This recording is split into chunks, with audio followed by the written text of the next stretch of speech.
Und herzlich willkommen zur dritten Folge von Banished. Wie ihr vielleicht schon hört, ich bin top motiviert und freue mich auf diese Aufnahme. So, ist jetzt schon ein bisschen her, dass ich aufgenommen habe und auch geschnitten habe. Also muss ich mich erstmal ganz kurz wieder hier reinfinden. Okay, also ich erinnere mich gerade, wir hatten Probleme mit der Gesundheit.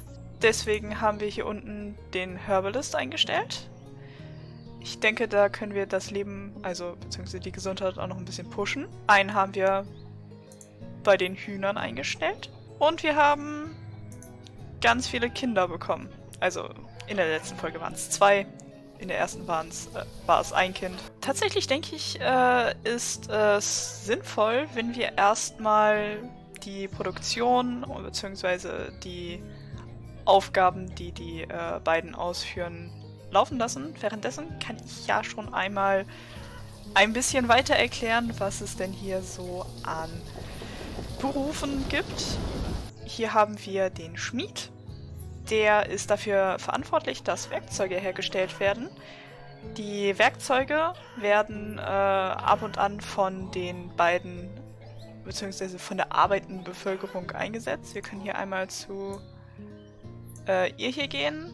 Hier sieht man, sie hat ein Eisenwerkzeug und manchmal braucht sie auch ein neues. Genau, dafür ist der Schmied da. Der braucht für die einfachen Werkzeuge braucht er einen Baumstamm und einen Eisenbarren. Für die Stahlwerkzeuge braucht er einen Baumstamm, Eisen und Kohle. Die Kohle bekommt man durch Minen, die haben wir noch nicht gebaut, wie man unschwer erkennen kann.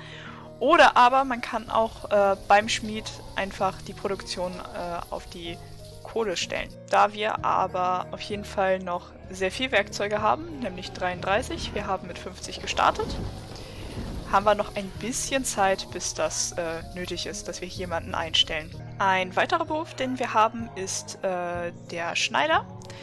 Der stellt ganz überraschenderweise Kleidung her.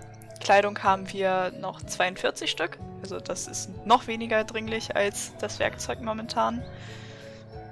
Auch wenn wir eigentlich mehr Leute haben mit den Kindern, die die Kleidung brauchen.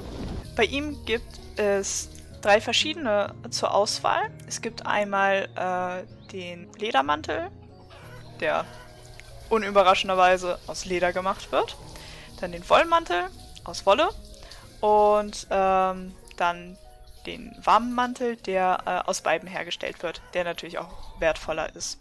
Das Leder bekommt man entweder von Rehen bzw. Hirschen, keine Ahnung, was genau jetzt hier dargestellt werden soll in dem Spiel, die man im Wald mit der Jägerhütte jagen kann. Die Wolle bekommt man von Schafen, da haben wir auf jeden Fall welche. Also denke ich mal, werden wir in Zukunft eher Wollmäntel herstellen. Der kleine junge Raiden ist erwachsen geworden und ausgezogen. Auch wenn ich bezweifle, dass man mit 6 sehr erwachsen ist. Aber wir können ihm jetzt einen Arbeitsplatz zuweisen. Und da muss ich jetzt wirklich gerade mal kurz überlegen, was ich ihm denn gebe. Ich glaube, ich stelle ihn einfach vorübergehend als Woodcutter ein.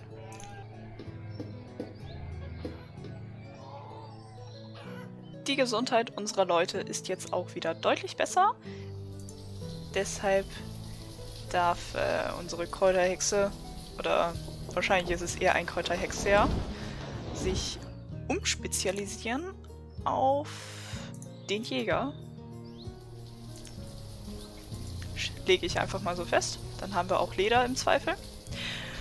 Und mir ist jetzt endlich eingefallen, welcher vierte Arbeitsplatz hier fehlt. Das ist der Sammler. Wie konnte ich das vergessen? Das ist jetzt schon irgendwie schon etwas dämlich. So. Da haben wir die Sammlerhütte. Ich denke, ich lasse das dann auch einmal gleich errichten. Ich will ja den anderen Kindern gegenüber nicht unfair sein. Deswegen heiße ich Chauncey in unseren Reihen willkommen. Der Fluch des Ers ist endlich gebrochen. Und da weigert sich schon wieder jemand, bei den Schafen zu arbeiten. So. Endlich. Endlich werden die kleinen Schafe geschlachtet. Bäm, tot. Auf der Baustelle geht's auch voran. Was hat der Jäger bisher schon eingebracht? Leder, Fleisch und Wolle? Aus irgendeinem Grund? Wahrscheinlich hatte der Jäger gerade noch Wolle im Inventar von den Schafen oben und hat es abgegeben. Könnte ich mir vorstellen. Da wir momentan keinen Bauarbeiter brauchen, werde ich einmal beim Schmied einstellen, dass der ein wenig Kohle produziert, damit wir uns auch gleich die guten Werkzeuge leisten können, bzw. bauen lassen können. Ich denke, wir lassen die Viehwirtschaft erstmal sein, denn unser Leben geht wieder den Bach runter. Deswegen haben wir einen Return of the Witch. War zwar eher Rückkehr der Jedi, aber wen interessiert's? Unsere werte Schmiedin hat inzwischen schon fast 80 Kohlen hergestellt. Damit lassen sich einige Werkzeuge herstellen. Deswegen bekommen wir jetzt Stahlwerkzeuge. Ah, fuck, mein Bein ist eingeschlafen. Au. Na, so langsam wird es ja Zeit fürs nächste Kind. Da unsere Bevölkerung ja dann doch eine etwas sehr fleischbasierte Ernährungsweise hat, denke ich mal, können wir auch den Jäger wieder ausschalten. Aber dafür stellen wir direkt einen Sammler an. Die können nämlich Pilze, wilde Zwiebeln, Beeren und Wurzeln sammeln. Und da können wir auf jeden Fall für deutlich mehr Abwechslung im Speiseplan sorgen. Und hier sehen wir schon die ersten Früchte der Arbeit des Sammlers. Fürs Erste reicht das auch mit den Werkzeugen wieder. Aber dafür können wir jetzt den Schneider mal ausprobieren. Dann machen wir natürlich gleich das Beste. Die Bevölkerung soll immer die freshesten Supreme-Klamotten am Start haben. Und da scheint auch gleich schon sämtliches Leder weg zu sein, was wir jemals hatten. Aber wir können ja erstmal ein paar Tiere schlachten. Bäm, bäm, bäm. Und ein bisschen den Boden haken. Dann einmal noch hier. Nicht bei den Hühnern. Hör auf, bei den Hühnern zu arbeiten. Was soll das? Aus, pfui. Jetzt bei den Schafen. So, da haben wir's. Komm, schlachtet die Schafe ab. Bäm. Ja, noch eins weg. Eins fehlt noch. Eins fehlt noch. Da ist es auch tot. Oh, ist schon wieder eins nachgewachsen. Und da ist es auch weg. Wunderschön. Ich bin sehr zufrieden. Ich stelle da nochmal wieder jemanden in der Jagdhütte ein, denn ich hätte doch gerne ein wenig mehr Leder. Ach, jetzt weiß ich, warum wir noch einen Arbeiter übrig haben. Renner! Dankeschön, dass du der Arbeitskraft beigetreten bist. Was wir jetzt noch machen, ist die Steine und das Eisenerz hier in diesem Gebiet abbauen, der von dem Förster abgedeckt wird.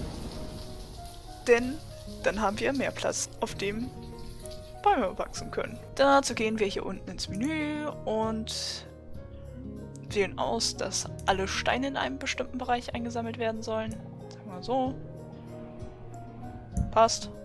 Und alles Eisenerz. Passt. Auf geht's, Renner. Ich habe das jetzt mal ein bisschen laufen lassen, aber das Lager ist irgendwie noch nicht voller geworden. Renner, was tust du? Ja, bleib stehen. Ah, sie arbeitet. Okay. Glauben wir ihr das mal. Renner scheint sich auch im Gegensatz zu ihrem Bruder Raiden... Oh, jetzt ist sie ausgezogen. Auch wenn ich Zweifel habe, dass ein 9-Jähriger und eine 7-Jährige einen normalen Haushalt führen können. Viel Glück damit euch beiden, ne? Aber zumindest unsere Bevölkerung ist doch ziemlich gesund. Deshalb auf den Scheiterhaufen mit dir. Stattdessen lassen wir mal das Leder, was inzwischen reingekommen ist, verarbeiten. Toll. Sie steht davor. Und plötzlich spawnen die Jacken auf den Stangen. Ist ein geiles Prinzip, muss ich sagen. Womit das Leder dann auch schon wieder alle wäre. So, Tierchen. Ihr wisst, was jetzt abgeht, ne? Sterbt! Und ja, ich weiß, dass es eigentlich komplett unnötig ist, dass ich die jetzt alle schlachten lasse, aber ich habe das Bedürfnis, dass die Schafe immer, beziehungsweise die Hühner innerhalb ihrer Limits sind. Oh, und ich sehe gerade 16 von 22, denen scheint es gar nicht so gut zu gehen, weil sich niemand um die gekümmert hat oder sowas in die Richtung. Wahrscheinlich sterben die alle weg. Da sollten wir dann tatsächlich nochmal jemanden ein Auge drauf haben lassen. Bei den Schafen sieht es zum Glück besser aus. Wenn sich dann aber Rolanika, die ja jetzt zur Arbeitskraft hinzugekommen ist, selbstständig machen möchte, dann kann sie sich ja einmal ihr eigenes Haus bauen.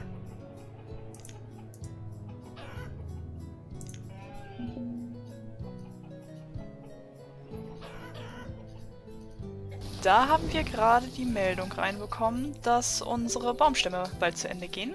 Ich würde sagen, Zeit, dass jemand ein wenig Holz fällt. Beim Förster ist es so, der pflanzt Bäume an und er fällt sie auch. Und wenn die beiden hier, so wie jetzt, ausgewählt sind, dann passiert auch beides. Wenn ich dann das so mache, dann würde er zum Beispiel keine nachpflanzen. Aber das wäre ein bisschen dumm, weil, ja, ist besser, wenn hier ein dichter Baumbestand ist, denn die Kräuterhütte und der Sammler brauchen welche, damit die Kräuter und die ganzen wildes Gemüsegedöns da auch auftauchen kann. Ja, wir haben ein neues Kind, Floran. Hallo. Wie ich gerade sehe, erholt sich zum Glück die Hühnchenpopulation. Ich hätte es sehr schade gefunden, sie irgendwelchen Schicksalen zu überlassen. Schön, dass ihr wieder dabei seid. Rolanika ist jetzt auch ausgezogen. Es ist schön zu sehen, wie sie alle flügge werden. Damit brauchen wir keinen Bauarbeiter mehr. Und wo wir Rolanika beim nächsten Mal einsetzen, sehen wir in der nächsten Folge. Ich bedanke mich, dass ihr wieder zugeguckt habt und ich freue mich über jede Bewertung, jeden Kommentar. Ihr wisst, wie es läuft. Wer Bock hat, kann abonnieren. Das war's. Tschüss, auf Wiedersehen.